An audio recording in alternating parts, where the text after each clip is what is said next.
Hello दोस्तों, GS education में आपका स्वागत है। चलिए हिंदी साहित्य का इतिहास का हम अगला क्लास करते हैं, क्लास 7।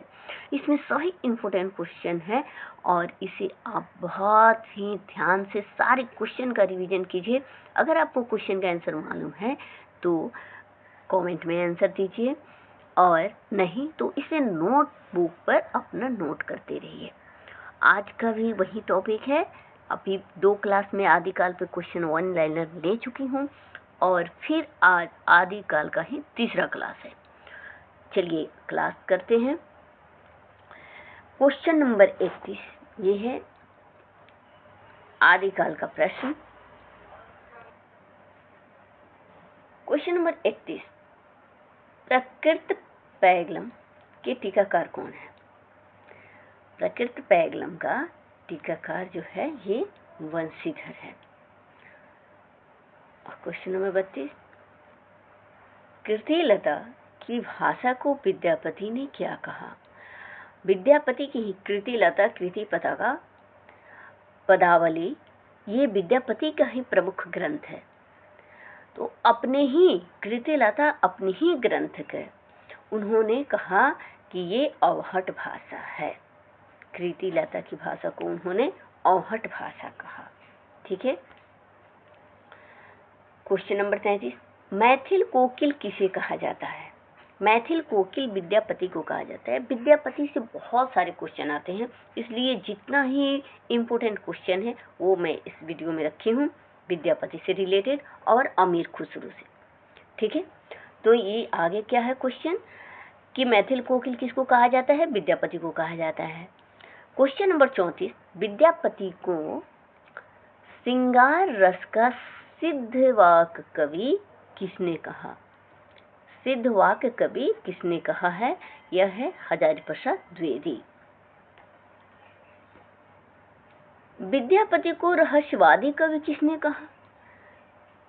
विद्यापति को अलग अलग लेखक ने अलग अलग अपना मत दिए हैं कि कोई कहता है कि श्रृंगारी कवि थे, तो कोई कहता है कि नहीं वो भक्त है, पंचउपासक भक्त थे, है ना, वो भक्ति भी रचना ही करते थे। तो सारे राइटर ने क्या कहा विद्यापति को, किसने क्या कहा, वो आपको ध्यान में रखना पड़ेगा कि विद्यापति को रहस्यवादी कवि किसने कहा? ये जॉर्ज ग्रियर्सन का है। और विद्यापति की श्रृंगारिक, ये श्रृंगारिक थोड़ा प्रिंट मिस्टेक हो गया है, ये 100 होना चाहिए।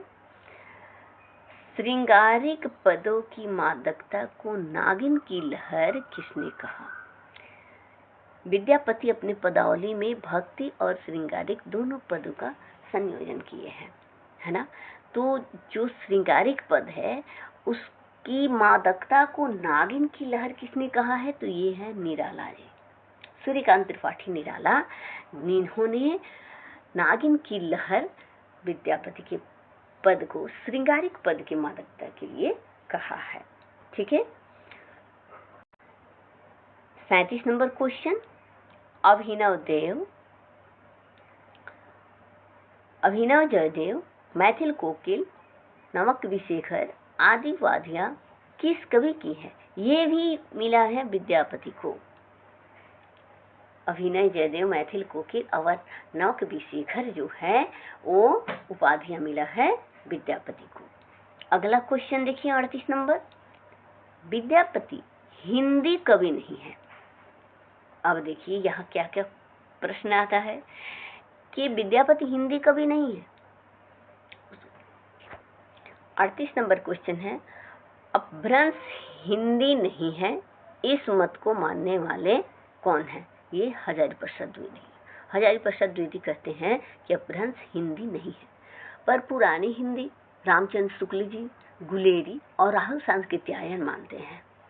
अपभ्रंश को पुरानी हिंदी रामचंद्र शुक्ल और चंद्रधर शर्मा गुलेरी और राहुल सांस्कृत्यायन मानते हैं कि ये अपभ्रंश पुरानी हिंदी है। अपभ्रंश का बिगड़ा हुआ रूप अवहट बना और अवहट से ही हिंदी बना है। अब ये हजारी प्रसाद द्विवेदी अपनी किस दृष्टि से कहते हैं कि अपभ्रंश हिंदी नहीं है? है ना, वो अलग अलग आलोचक की अलग अलग दृष्टि होती है। ठीक है, अगले क्वेश्चन पर चलते हैं। ये रिपीट क्वेश्चन हो गया है, अभी मैं करा चुकी हूँ। जो 40 नंबर क्वेश्चन है, अभिनव जयदेव मैथिली फोक की नवक विशेखर उपाधियाँ किसे मिली है, ये विद्यापति का। ठीक है, 40 नंबर जो क्वेश्चन है ये देखिए, खुसरो द्वारा रचित ग्रंथों की संख्या कितनी बताई गई है। अमीर खुसरो जो ग्रंथ रचे हैं उनकी पूरे 100 है, 100 ग्रंथों की रचना उन्होंने की है। 41 नंबर जो क्वेश्चन है, खालिक बारी किसकी रचना है। खालिक बारी जो है अमीर खुसरो की रचना है। ये यूजीसी नीट में 2013 या 14 में आ चुका है। खालिक बारी, बहुत सारे स्टूडेंट का मिस्टेक हुआ था ये क्वेश्चन में कि खालिक बारी किसकी रचना है, ये अमीर खुसरो की रचना है। 42 नंबर क्वेश्चन है, अमीर खुसरो की पहेलियों और मुकरियों में किसकी प्रधानता है। उक्ति वैचित्र की, पहेलियां और मुकरिया में जो है उक्ति वैचित्र की ही प्रधानता उन्होंने की है। पहेलिया में जैसे कि वो कुछ पहेली बोले, उसमें उक्ति का ही चमत्कार होता है ना, अगर ध्यान से देखा जाए तो। मुकरिया जो मनोरंजन मन बहलाने के लिए बहुत सारे अमीर खुसरो लिखे हुए हैं। अगले क्वेश्चन पर चलते हैं। 43 नंबर क्वेश्चन है, श्रावकाचार किसकी रचना है, देवसेन की है।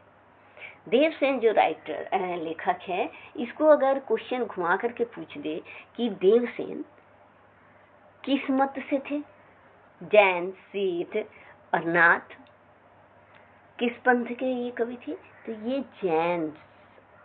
जैन पंथ के कवि है। जैन पंथ में सबसे प्रमुख कवि देवसेन को ही माना जाता है। हेमचंद्र, देवसेन, धनपाल, ये सब जो आते हैं वो जैन साहित्य के लेखक हैं। लघुनय चक्र, दर्शन सार किसकी रचना है, ये भी देवसेन की है। ठीक है, भारतेश्वर बाहुबली रास किसकी रचना है, भारतेश्वर बाहुबली रास शालिभद्र सूरी की रचना है। चंदन बाला रास किसकी रचना है, ये गलत हो गया है, प्रिंट मिस्टेक है, आसुग कवि,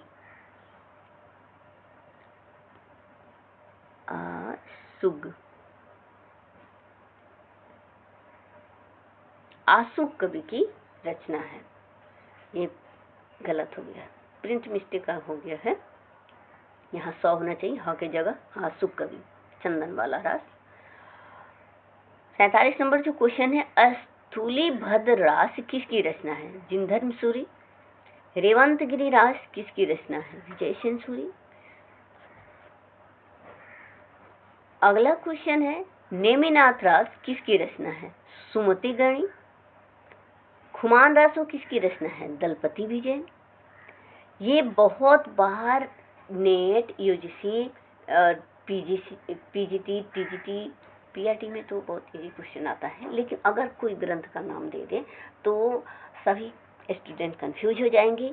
इसलिए ये सभी के लिए क्लास चल रहा है, PRT, TGT, PGT, UGC net, क्योंकि इसमें जो ग्रंथ है ना, जितने ही मैं क्वेश्चन करा रही हूँ वो बहुत ही इम्पोर्टेंट है।